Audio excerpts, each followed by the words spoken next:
Olá, meus queridos irmãos e minhas queridas irmãs, bom dia. Hoje é quarta-feira, dia 30 de novembro, e o título da lição de hoje é Um Paraíso com Almas Desencarnadas. Então, nós vamos dar sequência aqui aos estudos que nós estamos fazendo sobre vida, morte e ressurreição, sobre algumas crenças que muitas vezes as pessoas têm, não é?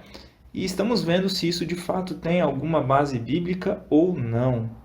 Será que então a Bíblia dá algo para entendermos aqui, né? Dá uma base para entendermos de um paraíso, que existe um paraíso com almas desencarnadas? Bom, antes de nós estudarmos a palavra de Deus, vamos orar e pedir a Deus que se faça presente conosco? Oremos. Senhor Deus, muito obrigado por mais um dia de vida.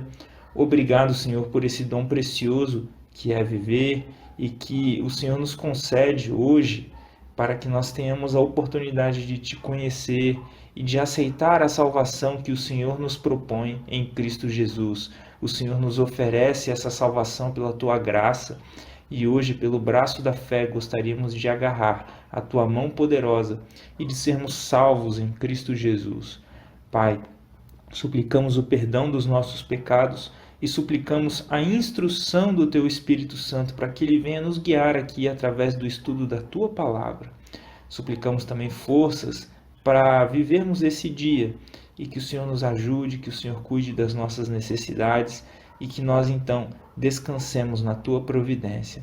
Que o Senhor mais uma vez se faça presente conosco, nós humildemente suplicamos e desde já agradecemos em nome de Jesus. Amém. Bom, queridos irmãos e queridas irmãs, a lição começa trazendo o seguinte para nós. Embora os protestantes não aceitem o purgatório, muitos, no entanto, acreditam que as almas dos justos mortos já estão desfrutando do paraíso na presença de Deus. Vejam só, né? Então, algumas religiões cristãs protestantes acabam não aceitando o ensino de um purgatório, mas acreditam que quando a pessoa morre, ela automaticamente ele já vai para o céu e já está na presença de Deus, não é? E a lição continua dizendo assim: alguns argumentam que essas almas sejam apenas espíritos desencarnados. Outros creem que sejam espíritos desencarnados cobertos por um corpo espiritual de glória. Seja qual for o suposto estado metafísico dos mortos-vivos, essas teorias minam a doutrina bíblica da ressurreição e do julgamento dos mortos. Por que haveria ressurreição e juízo se as almas dos justos já estivessem no paraíso? E aí, meu querido irmão, minha querida irmã, por que haveria ressurreição e juízo, como está escrito ali em Apocalipse, capítulo 20, do verso 12 até o 14, e em outras passagens da palavra de Deus, não é? Bom, vamos ler agora Atos capítulo 2, verso 29, verso 34 e verso 35, e depois 1 Coríntios capítulo 15, do verso 16 até o 18. Como esses textos lançam luz sobre o estado dos mortos e dos que aguardam a ressurreição. Vamos ler aqui. Atos capítulo 2, verso 29, diz o seguinte para nós: Irmãos, seja-me permitido dizer-vos claramente a respeito do patriarca Davi, que ele morreu e foi sepultado, e seu túmulo permanece entre nós até hoje. E aí, mais à frente, Pedro, no seu discurso, vai dizer o seguinte: porque Davi não subiu aos céus, mas ele mesmo declara: disse o Senhor ao meu Senhor, assenta-te à minha direita, até que eu ponha os teus inimigos por estrado dos teus pés. Então Pedro está falando aqui que Davi não subiu ao céu, né? E agora vamos ler 1 Coríntios capítulo 15, verso 16 até o 18, onde está escrito assim: porque se os mortos não ressuscitam, também Cristo não ressuscitou. E se Cristo não ressuscitou, é vã a vossa fé, e ainda permaneceis nos vossos pecados. E ainda mais, os que dormiram em Cristo pereceram. Vejam só, meus queridos irmãos e queridas irmãs, o que esses textos trazem para nós. Primeiro, Pedro ali falando que Davi não havia subido ao céu. E aí talvez algumas pessoas argumentem, não, ele não subiu ao céu enquanto estava em vida, né? E ele estava falando ali de alguma coisa. E agora 1 Coríntios diz que aqueles que dormiram em Cristo, se os mortos não ressuscitam, aqueles que dormiram em Cristo pereceram. Como assim pereceram? Se os mortos vão para o céu, né, quando morrem, e quando morrem em Cristo, por que eles pereceram se Jesus então não ressuscitou? Não é? Bom, vamos ver aqui os comentários da lição. Vejam só o que a lição da Escola Sabatina traz para nós. A Bíblia ensina que todos os seres humanos que já estão no céu foram trasladados vivos, como no caso de Enoque e Elias, ou ressuscitados, como Moisés e os ressuscitados com Cristo, por ocasião ali da sua ressurreição, né?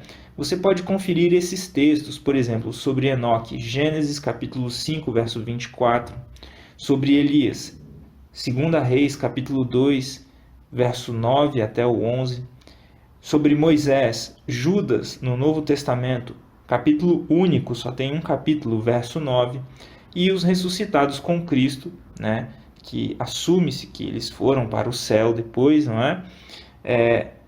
E eles foram ressuscitados por ocasião da morte e ressurreição de Cristo, como está escrito ali em Mateus capítulo 27, do verso 51 até o 53.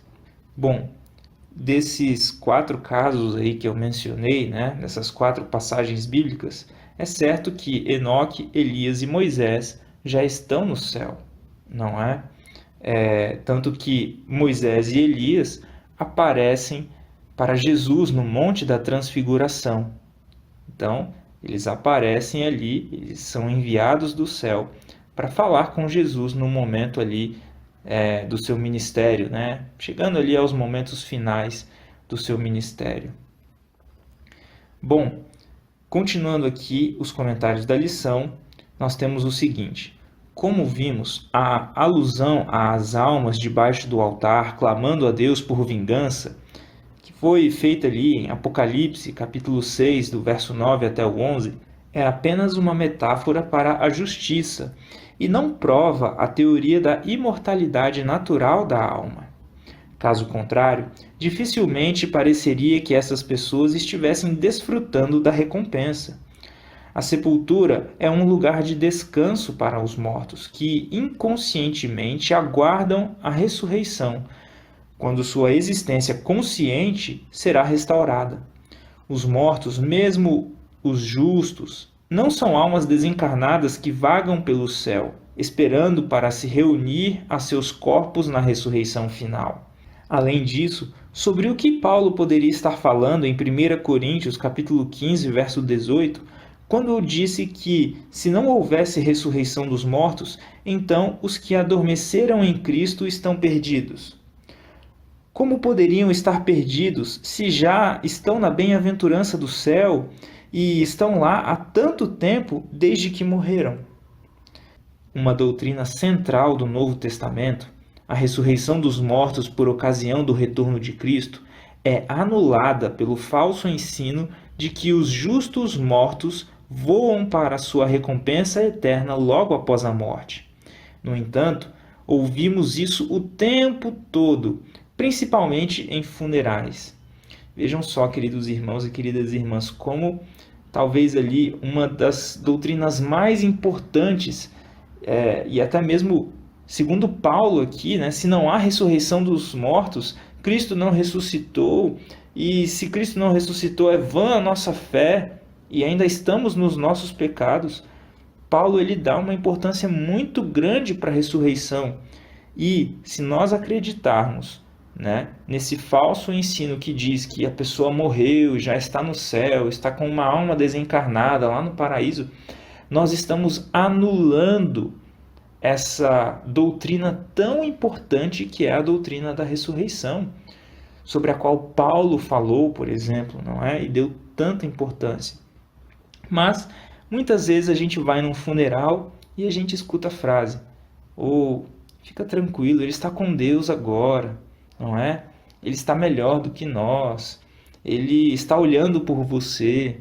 E essas frases, elas são ditas muitas vezes de maneira sincera, né, dentro do conhecimento que as pessoas têm, numa tentativa de dar conforto para as pessoas. Mas, vejam só, elas estão ali alicerçadas em em um falso ensino, em uma mentira. Não é isso que aconteceu. A Bíblia não dá margem para que nós entendamos as coisas dessa maneira, não é? Bom, e aí a lição vai finalizar com uma pergunta: como ajudar as pessoas a entender que a ideia de que os mortos estão dormindo é uma boa notícia, pois eles estão em repouso e não experimentam dor e sofrimento? Então aqui, quando está falando de ser uma boa notícia, está até uma boa notícia entre aspas, não é? Porque ninguém quer ter a notícia de que algum ente querido seu faleceu. Mas nós, quando olhamos para a perspectiva do que pode acontecer depois que a pessoa morre, né? E do que a Bíblia diz que acontece quando essa pessoa morre, é talvez melhor pensar que essa pessoa esteja inconsciente do que pensar que essa pessoa está consciente e vendo o sofrimento dos seus entes queridos. No entanto, querido irmão, querida irmã, eu até me questiono: será que essa questão precisa ser abordada como algo melhor ou pior? Ou será que ela deveria ser simplesmente abordada como sendo a verdade de acordo com a palavra de Deus? No sentido assim, né? Olha, meu querido irmão, minha querida irmã, essa pessoa morreu, mas de acordo com a Bíblia, ela está inconsciente. Ela não está vendo você sofrer. E se ela morreu em Cristo, quando Cristo voltar, vocês terão aí um reencontro. Então permaneça fiel nos teus caminhos, permaneça fiel a Jesus, não é? E lá, quando Cristo voltar, vocês vão se reencontrar. Mas essa é a verdade, né? A gente não precisa tentar mostrar que a verdade é melhor do que a mentira. A gente simplesmente precisa mostrar que a verdade é a verdade e aquilo que não faz parte da verdade não é algo que acontece. Talvez possa parecer muito frio isso, né, meu querido irmão, minha querida irmã? Mas às vezes a gente tenta justificar a verdade ou a gente tenta provar a verdade com argumentos de que isso é mais reconfortante ou isso é menos reconfortante, então isso é uma mentira. Mas eu acho que esse não deveria ser o nosso procedimento. O nosso procedimento deveria ser mostrar que a verdade é aquilo que está escrito na palavra de Deus, não é? E não tentar provar que ela é melhor ou pior por ser mais confortante ou menos confortante. Bom, eu acho que eu tentaria refletir dessa forma, não é, meu querido irmão, minha querida irmã? Fiquem com Deus, tenham um dia maravilhoso na presença de Deus e um grande abraço aí. E até a próxima, se assim Deus nos permitir.